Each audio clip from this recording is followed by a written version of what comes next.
welcome to my channel, and today we are talking about Scream 2. Someone's had to make a sequel, so it's our job to observe the rules of the sequel. Number 1, the body count is always bigger. Number 2, the death scenes are always much more elaborate.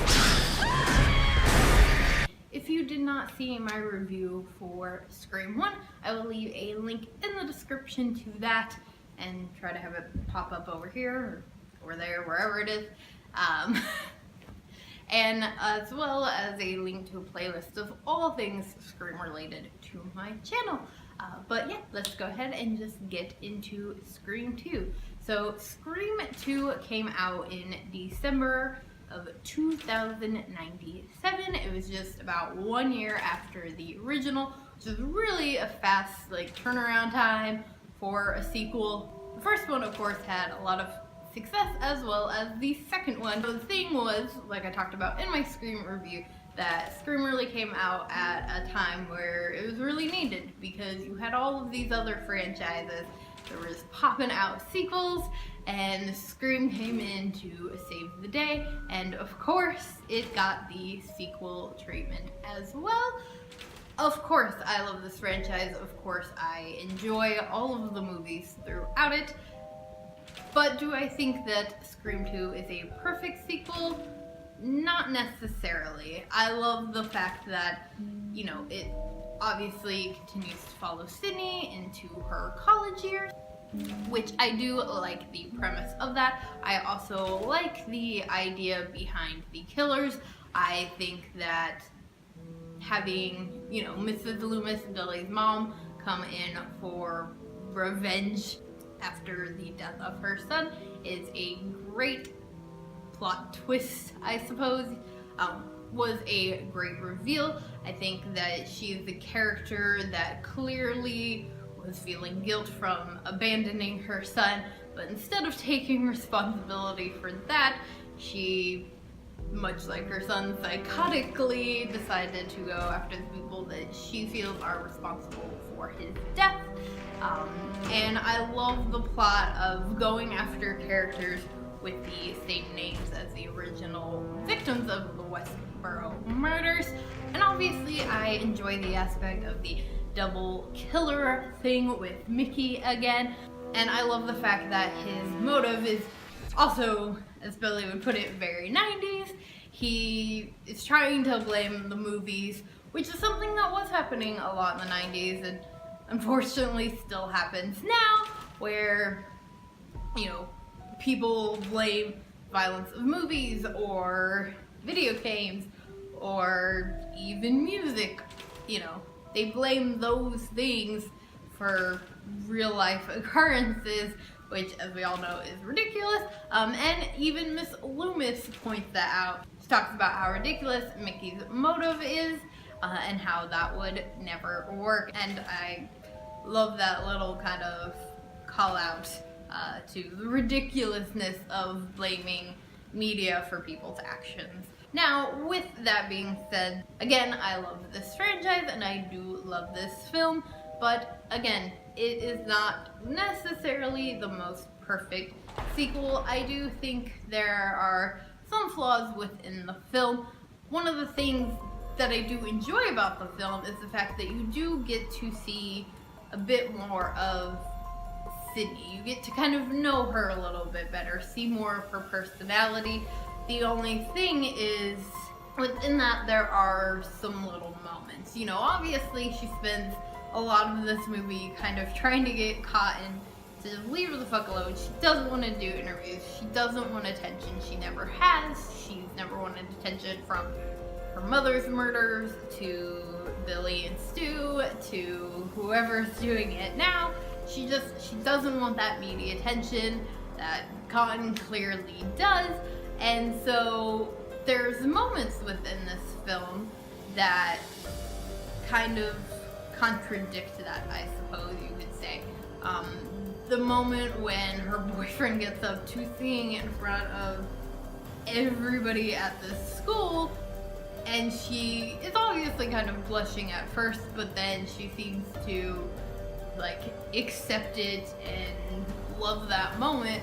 But for me, I feel like Sydney would be I feel like Sydney would normally be a little bit more, I guess, embarrassed in that moment. That doesn't seem like something Sydney would really enjoy, but for whatever reason she does in the film. And then the acting thing, I never really, and I get that they kind of needed to have that scene so Sydney could be attacked and then they could wrap everything back up at that stage and, you know, have that be where the final fight scene takes place.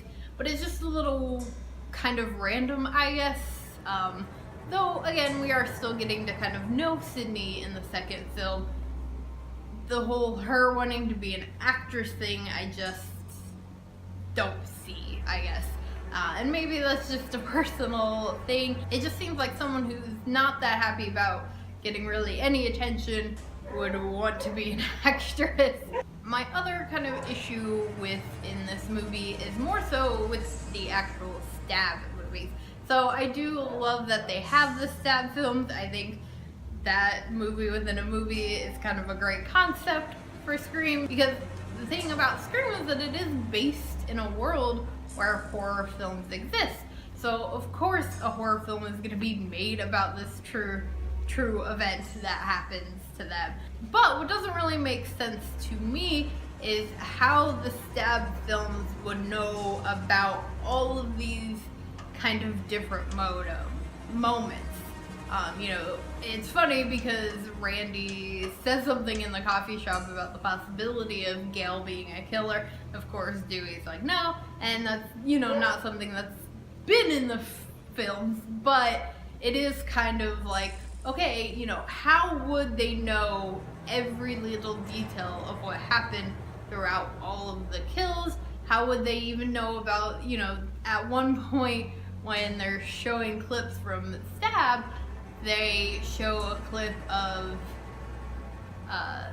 Sydney and Billy talking in the hallway, and it's like, how would people know about those moments? I guess unless Billy kept journals, which I guess that would kind of make sense.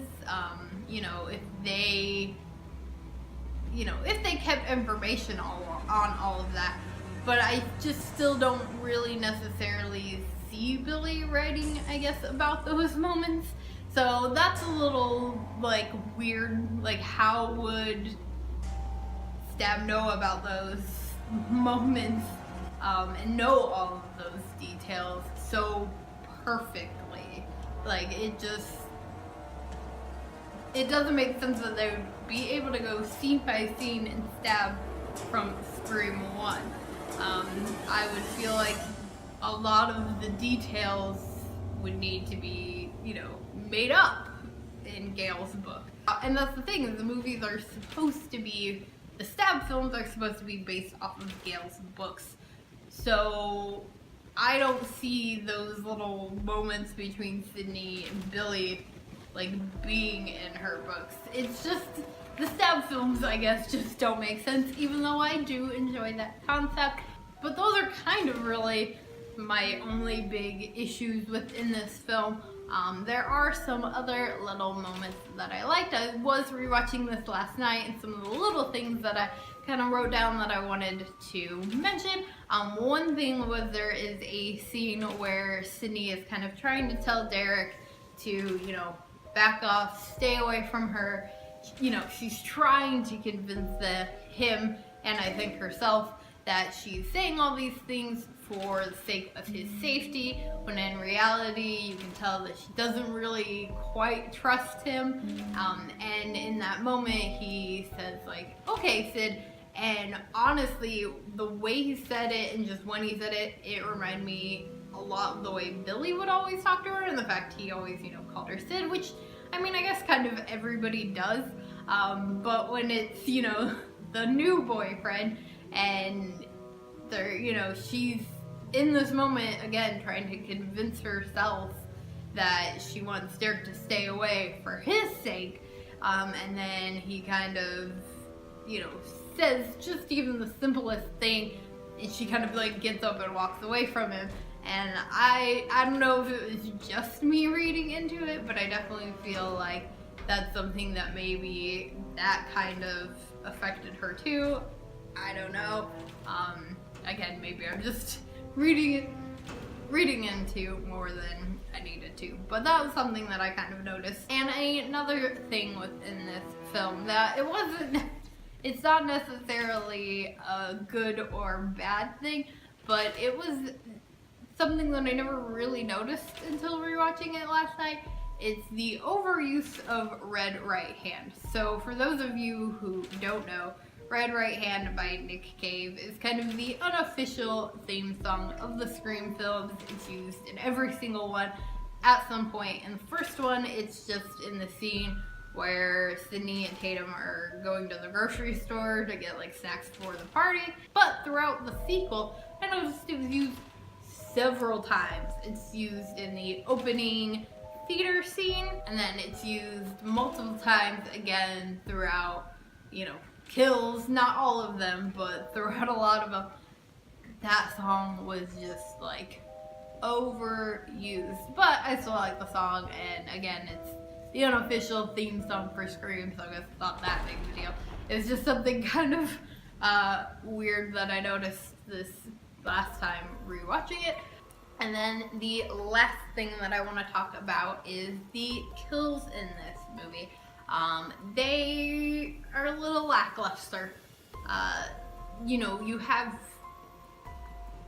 the opening scene, which is still a really great opening scene. I mean, you have Jada Pinkett. I don't know if she was Smith yet at the time, but she's fantastic, and I love her in this. I love her in that opening scene. I do think it's a great opening scene. I think as far as kills and everything, it's a little blah. Obviously, like when she gets stabbed and then she's up in front of the movie and she dies, I think that really is a great moment. But it's, not guts out hanging from a tree moment. And that was kind of something that this film, I think, lacked a lot. I don't know if they were just trying to hold back to make it, I guess, more enjoyable for the people who don't enjoy the gore, but I just think the kills lacked a little bit in this film. So that's kind of another slight annoyance within the film, but not too much of a big deal, and I kind of understand. But to just go ahead and wrap up the review for this one, obviously you guys, even though, I did talk about some of the negatives within this film, I really do love it. I mean, it's the film that I got my screen name from when Randy and Dewey are in the coffee shop talking about who the possible killer is, and Randy's kind of talking semi about the rules of a sequel, and he says, more blood, more guts, more carnage candy. More blood, more gore. Carnage candy. Your core audience just expected. So for those of you who didn't know, that is what it's from. And, it obviously gave us probably one of the best lines throughout the franchise, which is, of course, when Sydney says, "You forgot one thing about Billy Loomis, I fucking killed him." That is such a fantastic line, and just shows how badass Sydney is, and the fact that she is over the bullshit of Billy and ready to kick some Ghostface ass. But yes, I know I talked a lot about kind of the downsides of this film, but I do still really love it and enjoy it, and of course I love and enjoy this franchise. So let me know what your guys' thoughts are on Scream 2 in the comments below. If you did enjoy this review, please do give it a big old thumbs up, and make sure that you hit that subscribe button for more horror related content. And before I go, just a quick shout out to my Patreons. Thank you guys so much for helping to contribute to the channel. If you want to know the perks to being a Patreon, links are in the description below, along with all of my other social media, and I'll see you guys later with another video. Bye.